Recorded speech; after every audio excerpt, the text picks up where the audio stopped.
Mohon maaf, saya zaman sekarang sedih luar biasa. Banyak orang yang kurang adab sama Rasulullah Shallallahu Alaihi Wasallam. Padahal dianggap sebagai ulama, dianggap sebagai kiai, dianggap sebagai ustadz, tapi nggak punya adab sama Rasulullah Shallallahu Alaihi Wasallam. Nabi Muhammad lahirnya biasa-biasa saja. Nggak ada sinar Nabi Muhammad lahir. Saudara, kalau Nabi Muhammad lahirnya biasa-biasa saja, ngapain kita rayakan kelahiran Nabi, saudara? Betul? Orang simpang ulin kumpul, potong sapi, rayakan kelahiran Nabi. Kenapa? Karena kelahiran Nabi luar biasa. Kok tahu-tahu muncul orang ngaku kiai bilang kelahiran Nabi biasa-biasa saja? Buat apa kita rayakan maulid Nabi? Saudara, di awal bulan Maulid saya ceramah di Papua, ujung timur Indonesia. Entar malam nih saya ceramah di Aceh Besar, di Banda Aceh, ujung barat Indonesia. Dari ujung barat Indonesia sampai ujung timur Indonesia, saya ceramah. Apa yang mereka rayakan? Yang mereka rayakan adalah kelahiran Nabi Muhammad. Kalau biasa saja buat apa? Betul? Betul? Nabi Muhammad itu masih kecilnya rembes, kata dia, saudara. Dekil, mukelo yang dekil. Sembarangan ngomong, gak ada akhlak sama Rasulullah. Bahkan terakhir dia katakan, andai kata Nabi Muhammad masih kecil gak ada pohon jambu, maka mungkin Nabi akan nyolong jambu, saudara. Ini gak bisa dibiarkan. Sebelumnya belum selesai urusan busuk, dia katakan jilbab dia hina, azan dihina, Nabi Muhammad dibanding-bandingkan dengan ayahnya, saudara. Belum selesai, muncul lagi yang urusan seperti ini. Inna lillahi.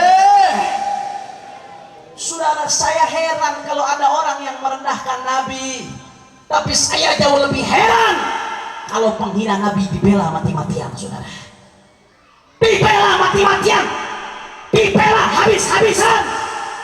Bapak Ibu tahu, Pak Bu, kalau kita merujuk ke hukum Islam di Aceh ini diterapkan syariat Islam, betul? Betul.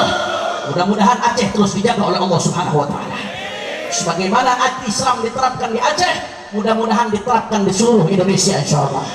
Amin ya rabbal alamin. Sudah, kalau kita mau kembali ke syariat Islam, silahkan Anda buka kitab As-Saiful Maslul ala man sabbar Rasul. Pedang yang terhunus untuk mereka yang menghina Rasulullah. Kitab itu ditulis oleh Al-Imam Subki. Imam Subki punya satu kitab tebal segini, isinya cuma tentang hukum itu, saudara. Kesimpulan yang disampaikan oleh Al-Imam Subki di dalam kitab tersebut bahwasanya, saudara, hukum orang yang sengaja menghina Nabi atau memang menjadikan Nabi untuk bahan olok-olokan, bahan bercandaan, namanya khud wa nal'ab, dijadikan bahan main-mainan, saudara, dijadikan bahan bercandaan. Kata beliau, kata jumhurul ulama, mayoritas ulama mengatakan orang yang merendahkan Rasulullah maka hukumnya keluar dari Islam, saudara. Andai kata nggak sengaja kepleset, maka Imam Ibn Hajar Al-Haytami mengatakan yu'azzar, tetap dihukum karena telah su'ul adab kepada baginda Nabi besar Muhammad. Terus bagaimana solusinya, Habib? Solusinya seperti apa? Menurut jumhur ulama, orang kalau sudah menghina Nabi, merendahkan Nabi, menjadikan Nabi bahan bercandaan, bahan olok-olokan, bahan lawakan, kata jumhur ulama, saudara, maka orang tersebut disuruh syahadat, disuruh taubat, menyatakan bahwasanya pernyataannya salah, pernyataannya keliru, pernyataannya tidak benar, taubat, janji untuk tidak mengulangi lagi. Disuruh untuk seperti itu, saudara, bukan malah bela diri, bukan malah mengatakan andai saya dianggap salah berarti merasa belum salah. Nggak bisa nyatakan tobat saya salah, sehingga umat nggak tertipu. Nggak ada lagi yang ngebela-bela, saudara, ini nggak benar.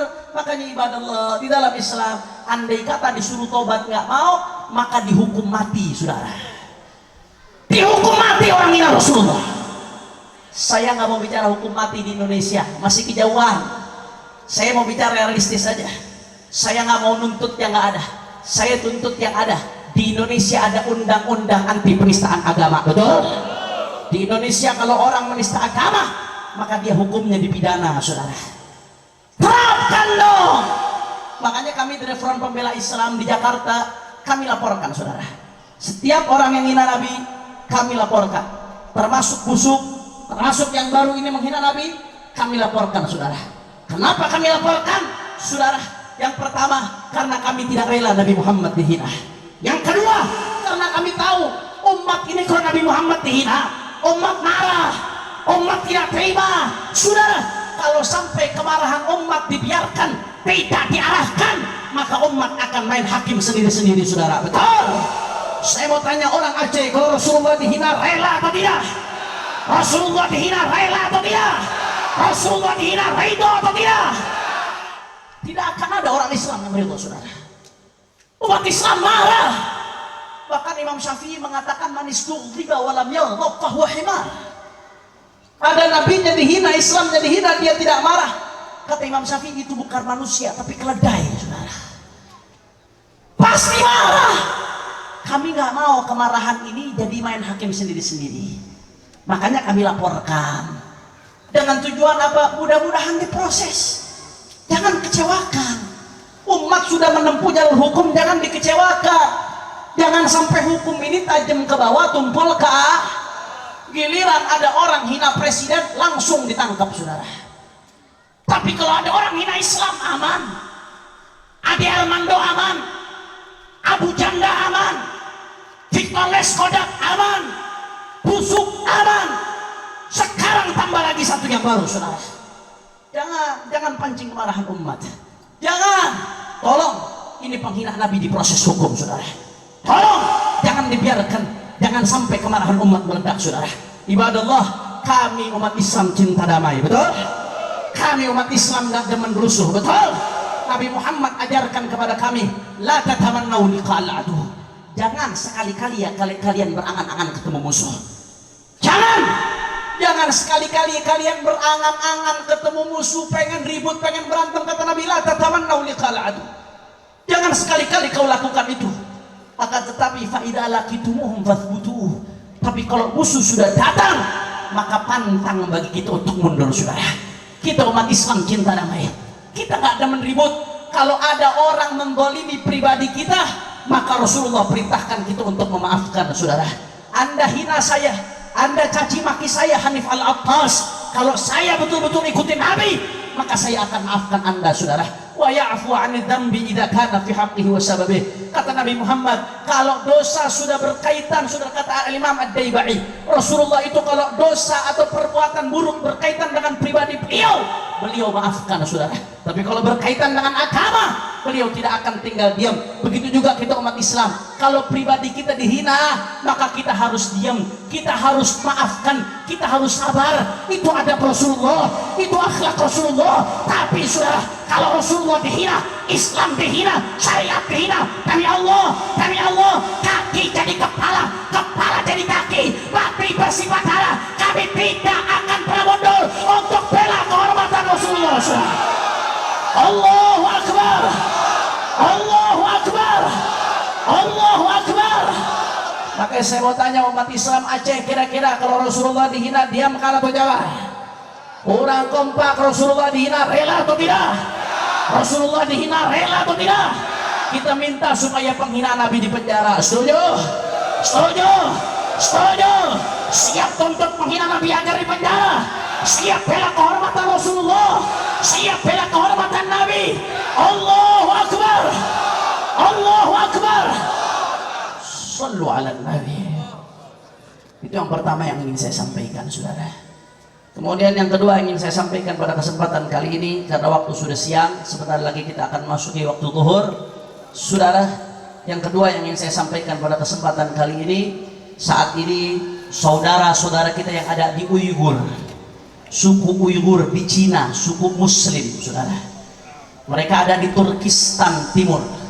Saudara, mereka mengalami penindasan yang luar biasa. dari pemerintah RRC Republik Rakyat Cina. Ada jutaan orang yang dipenjara di camp-camp. Mereka dirampas hak ibadahnya, tidak boleh sholat, tidak boleh baca Quran, saudara. Kalau ada yang ketahuan baca Quran, dihukum, disiksa, dianiaya. Perempuan-perempuan mereka di rumah-rumah mereka dimasuki oleh laki-laki Cina, diperkosa, saudara. Masya Allah, ini merupakan salah satu penindasan terkejam di abad ke-21, saudara. Ada jutaan orang. Andai kata ada satu pembunuhan terjadi di Prancis yang ngebunuh orang Islam, korbannya orang kafir, semuanya pasti teriak, saudara. Presiden udah teriak, save Paris, pray to Paris. Semuanya akan teriak kalau yang jadi korban orang kafir, saudara. Tapi giliran yang jadi korban muslim, jutaan orang diam, bungkam. Ada apa ini, saudara? Rasulullah kalau ada satu umatnya tertusuk duri saja, Rasulullah merasakan sakitnya, saudara. Apalagi ini jutaan umat Rasulullah di Uighur Cina, dianiaya, ditindas, dilolimi, diperlakukan seperti binatang. Makanya kami umat Islam tidak akan terima, ibadah Allah. Kami akan lakukan apa yang bisa kami lakukan, ibadah Allah, karena mereka adalah saudara kita. Walaupun mereka beda warna kulit, beda warga negara, walaupun mereka beda suku, beda budaya, beda bahasa dengan kita, tapi selama mereka muslim, mereka adalah saudara kita, saudara. Betul? Betul? Kal jasadil wahid, seperti satu tubuh. Selama mereka senang, kita akan senang. Mereka bahagia, kita bahagia. Mereka sedih, kita sedih. Mereka menderita, kita menderita. Mereka berdarah, kita juga berdarah, saudara. Betul?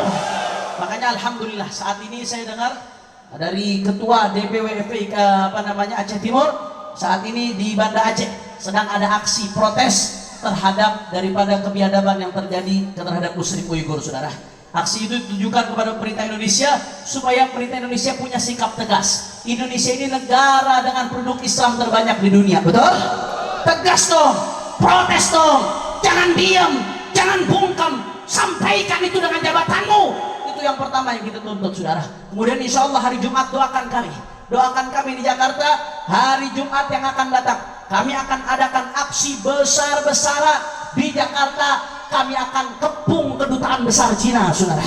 Kami akan pasang sebanyak-banyaknya bendera Uighur sebagai bentuk protes. Kami tidak terima saudara kami dihina, saudara kami ditindas. Kami akan adakan aksi damai, protes supaya orang-orang Uighur diberikan hak-haknya. Nggak peduli, saudara, tidak peduli. Kami akan sampaikan ini, mau dicaci, mau dimaki, mau dihina, mau difitnah, mau dipenjara, mau dibunuh sekalipun, tidak akan mundur untuk membela saudara-saudara kami yang ada di sana, saudara. Allahu Akbar, Allahu Akbar, Allahu Akbar. Makanya kawan-kawan yang ada di Aceh jangan lupa doakan. Kalau kita tidak bisa melakukan sesuatu, minimal doa. Sihamul laili la tukhti walakin laha amadun walil amadin qida'u. Sihamul laili la tukhti. Panah-panah yang kita luncurkan di malam hari ketika bersujud kepada Allah Subhanahu wa taala, panah-panah itu pasti akan tepat kepada sasarannya. Hanya saja semua ada waktunya. Semua di tahajud-tahajudnya, di sholat-sholatnya, di dalam kunut-kunutnya, di dalam sholat baca kunut nazilah. Kita doakan saudara-saudara kita yang ada di Palestina, yang ada di Uighur, dan semua umat Islam dimanapun diberikan kemenangan oleh Allah Subhanahu wa taala. Amin ya rabbal alamin. Itu yang kedua. Dan yang terakhir, yang ketiga, saya ingin sampaikan salam dari ayahanda Sayyidil Walid Al-Habib Muhammad Rizik bin Hussein bin Syihab. Mudah-mudahan beliau bisa segera pulang ke Indonesia, insyaallah. Amin ya rabbal. Banyak yang bertanya, Habib, kenapa sih Habib Rizik sampai sekarang belum pulang ke Indonesia? Betul? Banyak yang bertanya-tanya. Saudara ibadah Allah, beliau bukan nggak mau pulang, tapi beliau tidak bisa pulang. Catat baik-baik. Beda antara tidak mau pulang dengan tidak bisa pulang. Saya kemarin hampir 3 bulan ketika haji saya nemenin beliau, saudara. Mudah-mudahan semua orang Simpang Ulim bisa haji, bisa umrah, bisa ziarah Nabi Muhammad. 3 bulan saya nemenin beliau. Saya baca semua dokumen-dokumen beliau yang ada, saudara. Saya tahu betul masalah yang sedang beliau hadapi. Beliau bukan tidak mau pulang, tapi tidak bisa pulang karena dicekal dicekal, tidak bisa keluar Saudi Arabia, saudara. Sudah semenjak 1,5 tahun yang lalu beliau dicekal. Semenjak mendapatkan SP3 kasus fitnah chat. Begitu SP3 keluar, langsung malamnya beliau dicekal. SP3 itu saya ingat diumumkannya tanggal 1 Syawal saat Idul Fitri. Malamnya langsung dicekal. Beliau sudah 3 kali coba keluar Saudi. Sampai ke bandara nggak bisa. Padahal sudah check in, tasnya sudah masuk bagasi, saudara. Tasnya sudah masuk bagasi. Begitu beliau ke imigrasi nggak bisa dicekal. Sampai 3 kali ganti tiket, saudara. Akhirnya beliau tanya, kenapa saya nggak bisa keluar? Anda dicekal. Siapa yang dicekal Anda? Yang dicekal di kantor intelijen. Beliau datang ke kantor intelijen. Kenapa saya dicekal? Apa salah saya? Apa saya punya pelanggaran pidana? Saya punya pelanggaran perdata? Saya punya masalah hukum? Apa salah saya sampai saya dicekal? Akhirnya mereka katakan, oh enggak, Anda nggak ada salah. Terus kenapa saya dicekal? Kata beliau, iya, Anda dicekal karena permintaan intelijen busuk dari negara Anda, saudara. Cuman masalahnya malingnya di sini nggak mau ngaku. Malingnya nggak mau lempar batu sembunyi tangan. Masya Allah, ya Allah, ya Rabb. Ini saya dengar dari beliau langsung. Silakan yang percaya, nggak percaya, silakan. Nanti berhadapan di hadapan Allah Subhanahu Wa Taala, saudara. Makanya kami heran, kenapa sampai seperti itu? Ada orang-orang yang zalim kepada para ulama, yang zalim kepada para habaib. Mereka yang zalim ini dendam politik, apa yang mau dicari? Mereka mau nyari jabatan, mereka mau cari uang. Berapa uang yang dicari? Apa uangnya bisa beli AC buat dalam kuburnya, saudara? Supaya kuburnya dingin. Jabatannya bisa selamatkan dia di hadapan Allah. Ittaqillah. Mereka yang coba-coba zalimi ulama, hati-hati, saudara. Di dunia mereka zalimi ulama pewaris Nabi. Di dunia mereka zalimi habaib darah daging Nabi. Nanti di akhirat mereka akan ngemis-ngemis syafaat Nabi, saudara. Mereka akan ngemis-ngemis syafaat Nabi. Tidak malu kau minta syafaat Nabi setelah kau zalimi para pewaris Nabi, anak cucu Nabi, saudara. Makanya ibaratlah kita doakan, mudah-mudahan orang-orang zalim ini dikasih hidayah oleh Allah Subhanahu Wa Taala. Andai kata Allah tidak kasih hidayah, mudah-mudahan andai kata Allah sudah catat di Lauhil Mahfuz nggak akan dapat hidayah, mudah-mudahan dihancurkan orang-orang zalim oleh Allah Subhanahu Wa Taala. Amin ya rabbal